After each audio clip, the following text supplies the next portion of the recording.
Yeah, so welcome back again. In this video, we're gonna be loading our data and we're gonna be building a proper machine learning model. So if you remember in the last video, I told you that I want to build a simple data project that I can show on my CV. So in this video, we're gonna take the data. I already have the data from like a previous app I built because I've built this before. So I'm gonna be using that data to sort of retrain the model, and we are gonna just load in the data and we're just gonna build the model, and we are going to save the model as a pickle file, or which you will also see. So let me get off the screen, and now I hope you can see my screen.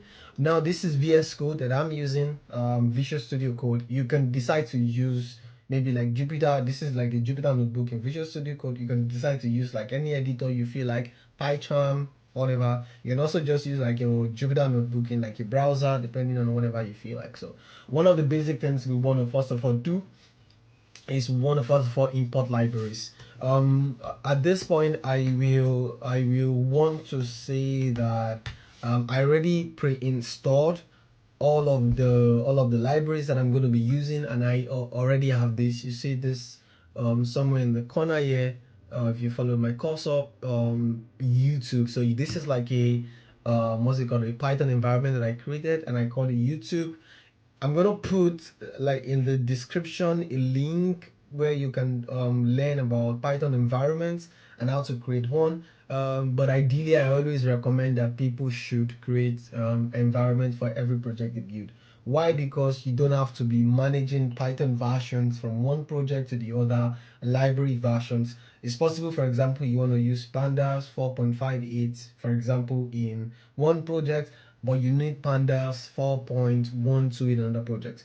If you mix it up, you can run into the problem that some functionalities are in one that are not working in the other, and you might just not be able to run your project concurrently. So you actually want to create projects based on Python environment based on project that you are working. So this is like my YouTube. This is different from what I use on a day to day, but this is just for YouTube for this project actually. At least for now. Maybe in the future I use it again. But yeah, this is good advice. Just put that in one corner. So we want to import our libraries. The first one we want to import is pandas. Import pandas as PD, and then we want to import numpy as well as is it numpy or numpy anyway, as NP. What I try to do when I work on my project is to start with these two first, then in the future I can basically just go back to that cell and just run more, add in more libraries like I want to do. So now we're going to load in the data. And yeah, we just want to load in the data. Is already in this data folder, and you see there's a lot of them, but with the one we want to use is this data.csv file. So we're going to call that, let's just call this data.df. Maybe let's call it the shorter name df. It's just pd.readsv. It's already here. This is what I like, Visual Studio Code, and our address is just data slash, sorry, yeah, data slash, yeah, data.csv. And then we can run this, and then we can just do df.add to just see how this works. So yeah, so there's unnamed 0, and we can just basically remove that, I think, by index col equals 0. So basically we cut off the index column, and that is off. So height, sex number, shoe size. So we can assume that, for example, assume that I don't remember exactly, but I think sex number 1 equals male. I mean, it's okay that it's also a number. It means that we don't have to worry about trying to encode this in the future. And sex number 2 equals female. Now, good. What our data is already like in a good. This is like the easiest data set you can ever have to work. You can ever probably see or have to work with. So let us just look at maybe like some things that are not coherent. I don't remember exactly how the whole data set looks like. I'm just gonna do something like df minimum. Let's see if we can print out the minimum. So height 1, there's a height 1, and there's a sex number 0, and there's a shoe size of 35. So this is definitely wrong. So we already see like a problem. So what we want to do is, like we said, sex number 1 is male, sex number 2 is female, and we're going to be working with just these two genders. So let's do some data cleaning. I'm going to write here data cleaning, and we can I always like to put comments in my script because then it makes it a little bit easier on the eyes. And I think we can change this to like a markdown somewhere. So let's see if we can change this to like a markdown. Yeah, we can change this to like a markdown. Yeah, and then we can run this, and this changes. I think we probably need to do this and then this. Yeah, nice. So this is we want to insert a code, and then I will delete this one. So good. So data cleaning, first of all, we want to remove sex number 0. We also want to remove like every height that is 1. um every height that is probably less than, I don't know, 100. We can decide to remove that because I just think it's probably an error. I'm also going to show in the later video where, because why we have this is also because I allowed people to actually give me data back. So that's why we are seeing all of this now. So shoe size of 35 is right, so we're going to leave it.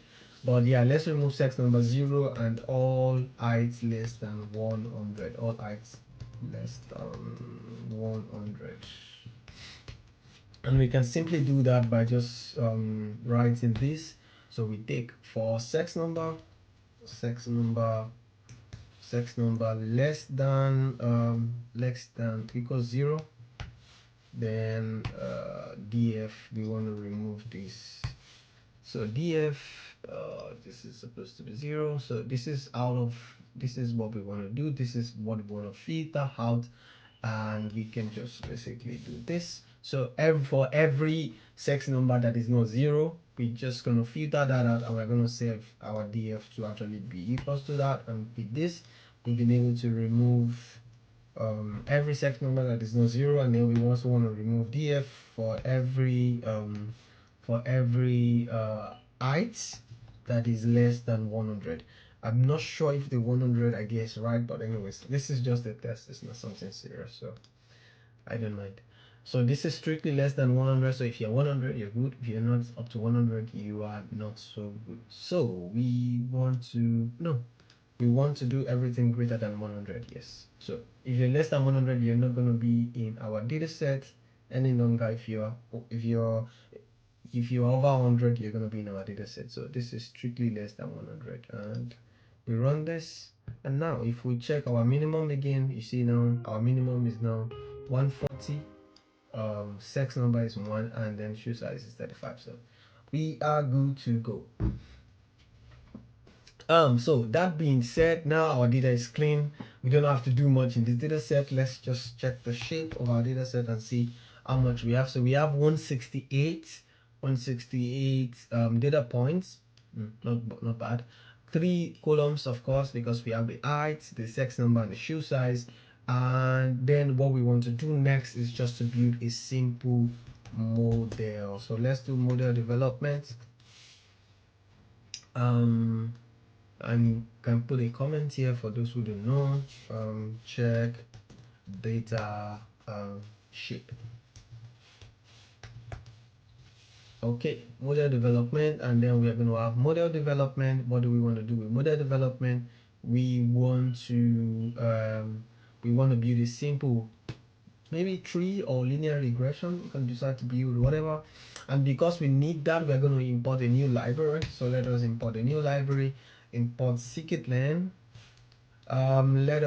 So here usually what I do is just to look at linear regression. We can compare the two models, linear regression from scikit-learn, and when I look at the documentation, I'm basically just doing this on Google. You can just search it, and what I will do is I'm just going to take this part of the code that they have here, and I'm going to return this back to the other screen that I have next to me, and I'm just put this here, and I'm just going to run that. Oh, okay, we don't have scikit-learn yet. No module named scikit-learn in our environment. So a simple way to solve this problem would be to just pip install scikit-learn. I think that's the way it should be done. pp install scikit learn. I might be wrong actually. Now it's running. I have added like an exclamation mark before this just to because it's a terminal code and I'm trying to run that in a Jupyter notebook. Yeah, so otherwise I wouldn't have to add exclamation mark before it. So it's running. I think this is done. It's done now. Let's try to run this again and hopefully that solves our problem. Does it solve our problem? Is it working? Just fingers crossed. Why does it take so long? Fingers crossed. Looks like it should work. It looks like it should work. Oh, now it works perfect. So we can delete this cell. We delete this cell and then model development. We have our model running. Let's just instantiate our model. I'm just going to call this LR, and LR is going to be linear regression. I'm also going to have this script in GitLab, so sorry, GitHub. So don't worry if you need to see it. Everybody sees it there. And before that as well, we can maybe split our data sets. Yeah, that's something we should do. Let us move this comment down. We're going to split our data set into test and train. Nothing too fancy here. We just want to do split data into test and train. One of the things I like to do again is to bring back this page, and I'm just going to search because I don't remember exactly what scikit learn test train split. It's already there. Don't need to explain my location. My location, and then we can see this here, which helps us a lot. So we can just copy this part of the code, and yeah, we're good. We take this away again. Okay, it's gone. I don't know where it's gone, but anyways. So here we are. So train test split, we need to also bring in the query for train test split. I mean, some of these things you don't need to put them in your brain. I've never had to put the address of this in my brain, but train test split is now loaded. We need to set x and y. So the test size is basically the size of the test, basically just what it means. So let us set our x and y. So x becomes our independent variable and y is our dependent variable. So df here in this case, usually what I like to do is just to do y first, and y is basically df the drop. So just drop the targets, because sometimes you just have a lot of columns and you don't want to be writing this. Okay, so no, x is actually where we use the drop. So let's do one after the other. So this is df sex and shoe size. So this is our y. Our x is actually just df, just drop the shoe size, and set axis equals 1. So here what I've just done is to set my target. I've just told x is all of the other columns except my target, and yeah, deal with that.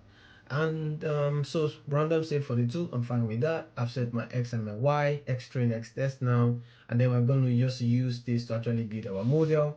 Now we're going to do lr.fit x train, y train, and then we can just run this. So our model is already done. Why does it show this? I think this is something interesting from Jupyter Notebook from VS Code.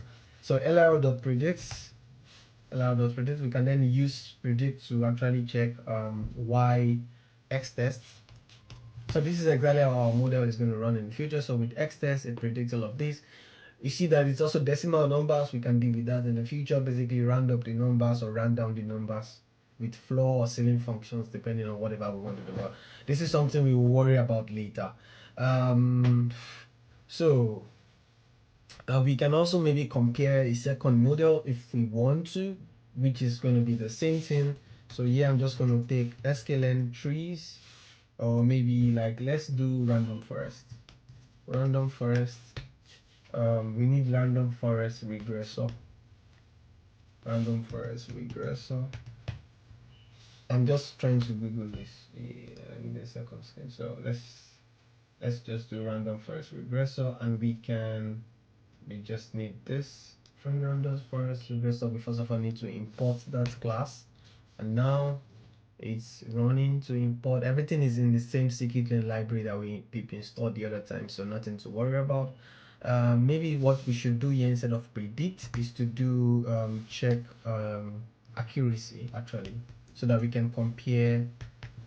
So we can just do lr dot I think this guy has lr dot score. Yes, this is what we want to do. This is like the r2 score. Yeah, return the coefficient of determination of the prediction, and then we can just do x test, y test. So it's going to make a prediction on x test, compare the result with y test, and give us a score. So this is already 86.4. We can then do for random forest. I'm going to call this rf, and I'm going to call this random forest regressor, which is what we want to use here. And we can just also predict on random forest regressor and just do the same process. rf.fit xtrain x test, and then we can just run this. Oh no, something is missing. Oh sorry, this is supposed to be y train, not y train. So y train is basically the target, and this is also good. We can also do rf.score, I believe, and then we can just compare the two models together, x tests and y tests, and then this is 0.174. So we can just go with ours. So sometimes simple is easy. I think there's a way we can tune this actually to tell you the number of trees you use, and maybe then it will get better than the linear regression. But yeah, who cares? What I'm just trying to show you is exactly what you can do. You can play around with this with your time whenever you have the time. So now the last thing I want to do, I already have my model. So my model is basically this guy here, this LR, and I want to just save it, and I'm going to end the video here. So let's save our model. Save model. What we want to do is we want to save our model as a pickle file. Save model as a pickle file. Save model as a pickle file. We want to save the model as a pickle file, and then we can just load it and unload it in a different page, and just basically write a simple Streamlit app and then deploy. That's what we want to do. I think to do that, I don't remember exactly how. Save model as pickle. Okay, save model using pickle. I just searched this. I think one of the things you have to do, as a data scientist, I really use this one because I know this guy. I read a lot of his articles. Reject all. I don't reject all also. So yeah, see, we build our model just like this, and we want to use pickle. So first of all, we have to import pickle. Don't think we need to install this in our library um, so pickle is already installed because it's one of the different libraries I guess you have. I'm just going to copy this part of the code, and then I'm just going to use it in mine. And so we have our loaded model. Let's just call this model, and then pickle dot no, this is what we want to save it. Sorry, this is the wrong part of the code that I copied, and we want to save it. So we want to, this is the file name. I'm going to call mine model.pkl. Is what I want to use for my model name, pkl. And then this is my model. My model in this case is what I have called lr, and then my file name, and I'm just going to write pickle.dump and then put lr into this file name, and we're just going to save it. Once we save it, you see model.pickle is already saved here, and we can just use it in the future. So in the next video, I'm going to show you how you can basically just write a Streamlit app. We are going to open a GCP project because we need that to sort of communicate with like a Google Sheet, which we will put in the back end. We'll make it a little bit sophisticated, but now we have our model running. We just need to find a way to interact with the model for everyone around the world to interact with our model. So make sure you join me in the next video, and thank you very much for watching.